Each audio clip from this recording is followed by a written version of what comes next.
చంద్ర మమత. Okay చెప్పండి.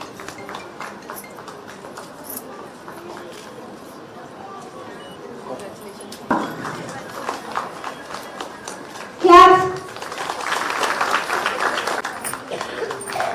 మాతంగి సునీత. రొడ్డ వరలక్ష్మి.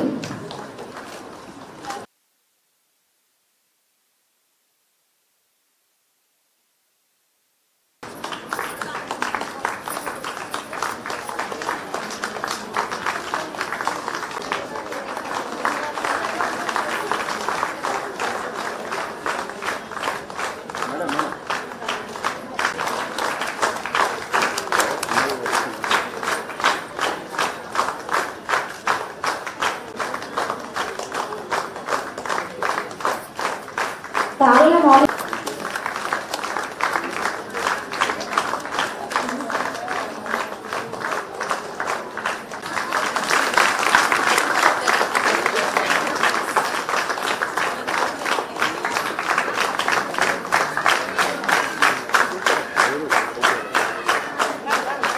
అంటే ఇప్పుడు మీరు వార్డ్ మెంబర్స్ గా గెలిచారు, మీకు ఒక ట్రైనింగ్ కూడా మేము ఇస్తాం. ఇది నాన్ పార్టిజన్ డెమోక్రటిక్ సంఘ అంటే ఏ ముందుకు రావాలి అనే ఒక ఆబ్జెక్టివ్ తో మేము ఈ ప్రోగ్రామ్ డిజైన్ చేశాము. గవర్నమెంట్ ఆఫ్ తెలంగాణ కూడా రూరల్ డెవలప్మెంట్ మినిస్ట్రీ ఒక బుక్లెట్ కూడా తయారు చేసింది, అసలు rules responsibilities of ward members అని.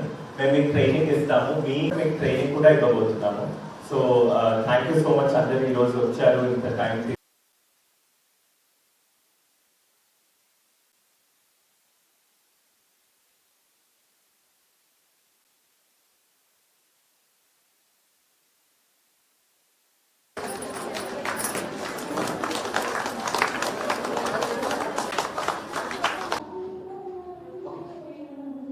అందరికీ నమస్కారం. ఇవాళ మాకు చాలా పెద్ద రోజు, ఎందుకంటే డెమోక్రాటిక్ సంఘ ఒక 1 year ముందు కరీంనగర్కి వచ్చి ఈ డిస్ట్రిక్ట్లో ఒక కొత్త రూరల్ విమెన్స్ ఫర్ లీడర్షిప్ ప్రోగ్రామ్ని స్టార్ట్ చేసాం. ఒక 25 సంఘాస్ క్రియేట్ చేసి దాంట్లో మహిళా అందరూ మెంబర్స్లా వచ్చారు. అండ్ ఇవాళ ఒక 1 year తర్వాత గ్రామ పంచాయత్ ఎలక్షన్స్లో మేము 18 నామినేషన్స్ ఇచ్చారు. ఆ 18 నామినేషన్స్లో 11 విమెన్ వాళ్ళు వార్డ్ మెంబర్స్లా గెలిచారు. అండ్ ఇవాళ ఫెలిసిటేషన్ చేస్తున్నారు వాళ్ళకి. మాకైతే as an NGO we're a non partisan organisation. And మాకు ఇది ఒక పెద్ద స్టెప్ అన్నమాట, ఎందుకంటే 1 year ముందు స్టార్ట్ చేసి ఈ ప్రోగ్రామ్ ఎంత దూరంగా వెళ్తుంది, ఎంతమందిని హెల్ప్ చేస్తుంది, ఎంతమంది మహిళని హెల్ప్ చేస్తుంది ఇవాళ మేము చూస్తున్నాం.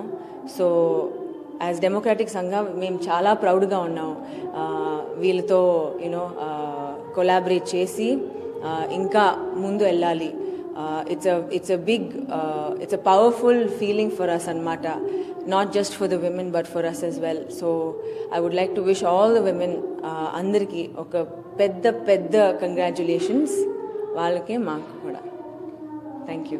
మా సంస్థ పేరు డెమోక్రటిక్ సంఘ.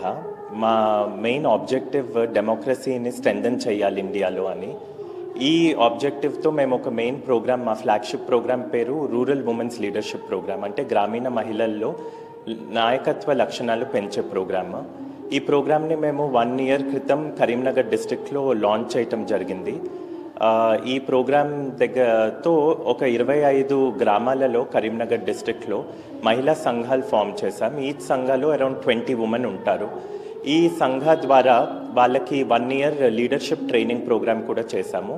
ఈ 1 yearలో వాళ్ళకి మన కాన్స్టిట్యూషన్ అంటే ఏంటి, ఉమెన్స్ రైట్స్ అంటే ఏంటి, విలేజ్ డెవలప్మెంట్, గ్రామ పంచాయత్, గ్రామ సభ ఇవన్నీ నేర్పించడం జరుగుతుంది 1 yearలో. ఈ 1 year లీడర్షిప్ ప్రోగ్రామ్ తర్వాత ఇప్పుడు గ్రామ పంచాయత్ ఎలక్షన్స్ తెలంగాణలో కరీంనగర్ డిస్ట్రిక్ట్లో 18 ఉమెన్, ఈ 25 సంఘాల నుంచి ఒక 18 ఉమెన్ వచ్చి నామినేషన్స్ వేసి ఈరోజు ఒక 11 members వార్డ్ మెంబర్స్గా గెలిచారు. సో ఈ వార్డ్ మెంబర్స్ గెలిచిన వాళ్ళకి ప్రోత్సహిస్తూ ఈరోజు ఒక సన్మాన కార్యక్రమం చేశాం కరీంనగర్ డిస్ట్రిక్ట్లో. డెమోక్రటిక్ సంఘ కో-ఫౌండర్ రెజినా కెసాండ్రా, యాక్టర్, ఇంకా మన district collector and magistrate Pamela Satpathy గారు ఈరోజు అటెండ్ అయ్యారు. ఈ మహిళల్ని ప్రోత్సహిస్తూ వాళ్ళకి సన్మానం చేసి ఇంకా ఎంతోమంది మహిళల్ని ఈ సంఘాలలో జాయిన్ అవ్వమని, ఇంకా వాళ్ళ డెవలప్మెంట్ అండ్ సోషల్ చేంజ్ వాళ్ళ చేతుల్లో తీసుకోగలరు అని ఒక కాన్ఫిడెన్స్ ఇవ్వటం కోసం ఈరోజు రెజినా ఇంకా మేమందరం కూడా ఈ కరీంనగర్ డిస్ట్రిక్ట్ రావటం జరిగింది. నా పేరు చైతన్య, ఫౌండర్ ఆఫ్ డెమోక్రటిక్ సంఘం. Thank you. చెప్పినట్టు 25 మందికి మనం ప్రోత్సహిస్తే దాంట్లో 18 మంది నామినేషన్ వేయడం జరిగింది, 11 మంది గెలిచారు. ఇది అసలు మామూలు కాదు. ఈసారి వార్డ్ మెంబర్గా గెలిచారు, నెక్స్ట్ టైం సర్పంచ్గా పోటీ చేస్తారు అనుకున్నా. సో వార్డ్ రిజర్వేషన్ ఉండొచ్చు, ఏ సీట్ అయినా, ఎంత పెద్ద సీట్ అయినా దానికి రిజర్వేషన్స్ ఉంటుంది. సో మహిళని ఒక రిజర్వేషన్ ఉంది కాబట్టి మిమ్మల్ని ముందుకు పెట్టి వెనక ఎవరు జరపకూడదు సంస్థ అని నేను కోరుకుంటున్నాను, మిమ్మల్ని విజ్ఞప్తిస్తున్నాను. అంటే మీకు ఆ బొమ్మ తెలుసా? ఒక బొమ్మ ఉంటుంది, ఒక బొమ్మలోపు ఇంకొక బొమ్మ ఉంటుంది, ఆ బొమ్మలోపు ఇంకొక బొమ్మ ఉంటుంది, అట్లా 7-10 బొమ్మలు ఉంటుంది, చిన్న చిన్న బొమ్మలు. సో పెద్ద బొమ్మ ఒక బొమ్మ లాగా కనిపిస్తుంది, కానీ లోపల ఉన్న బొమ్మ వేరే ఉంటుంది. సో మిమ్మల్ని ఒక బొమ్మలాగా వాడుతూ ఆ రిజర్వేషన్ కోసం మిమ్మల్ని నిలిపిస్తూ అక్కడ ఎవరు కూడా సంస్థ నడపకూడదు అని నేను ఆశిస్తున్నాను. 10 సంవత్సరం అవుతుంది ఇక్కడ అంటే ఈ రాష్ట్రంలో పనిచేస్తూ. నా అభిప్రాయం నుంచి చూస్తున్నాను, చాలా వాటికి మహిళలు ఎక్కడైనా సర్పంచ్ కానీ, వార్డు మెంబర్ కానీ, కార్పొరేటర్గా ఉంటే అక్కడ ఇబ్బందులు తక్కువ ఉంటుంది, ప్రజా సమస్యలు గుర్తిస్తూ ప్రజాస్వామ్యం కొరకు పనిచేస్తూ ఉంటారు. కానీ ఏ సందర్భంలో ఎక్కడైనా ఇబ్బంది కనపడే ఉంటే వాళ్ళ వెనుక నుంచి వాళ్ళ భర్త కానీ, వాళ్ళ తండ్రి కానీ, వాళ్ళు తమ్ముడు కానీ, అన్న కానీ, ఇంకా ఎవరు కానీ నడిపించిన సందర్భంలో మహిళలు కూడా చాలా వాటికి ఇబ్బంది పడుతూ ఉంటారు. అప్పుడప్పుడు మేము కూడా కఠినమైన నిర్ణయం తీసుకోవాల్సిన వస్తుంది. ఏంటంటే చాలామంది అంటారు, ఆ సభ్యులు ఏం చేయలేదు కదా, ప్రజాప్రతినిధి ఏం చేయలేదు కదా, వాళ్ళ భర్త చేస్తే తన మీద ఎందుకు మీరు ఆగ్రహం చూపిస్తున్నారు అని చెప్పడం జరుగుతుంది. కానీ ఇక్కడ నేను చెప్పాలి ఒకటే అనుకున్నా, మీ ఇంటి, మీ కుటుంబం, మీ ఆత్మగౌరవం మీ కంట్రోల్లో లేకపోతే మళ్ళీ ఆ గ్రామ పంచాయత్ అని, ఆ వార్డు కానీ, ఇంకా ఇతరు మీరు చూడాలంటే అక్కడ మీకు మైనస్ అవుతుంది. ముందుగా మీ ఆత్మగౌరవంని మీరు కాపాడాలి. వాళ్ళకి ఇచ్చే గౌరవం మీ తండ్రికి కానీ, మీ భర్తకి కానీ, మీ అన్నకి కానీ, తమ్ముడికి కానీ, ఎవరికి ఇవ్వాల్సిన గౌరవం వాళ్ళకి ఇవ్వాల్సిందే. కానీ మీరు కష్టపడి గెలిచిన వార్డ్ మెంబర్కి కూడా కావాల్సిన గుర్తింపు, కావాల్సిన గౌరవం మీరు ఇవ్వాల్సింది అని నేను కోరుకుంటున్నాను. ఇంతగానే ఎక్కువ చెప్పను.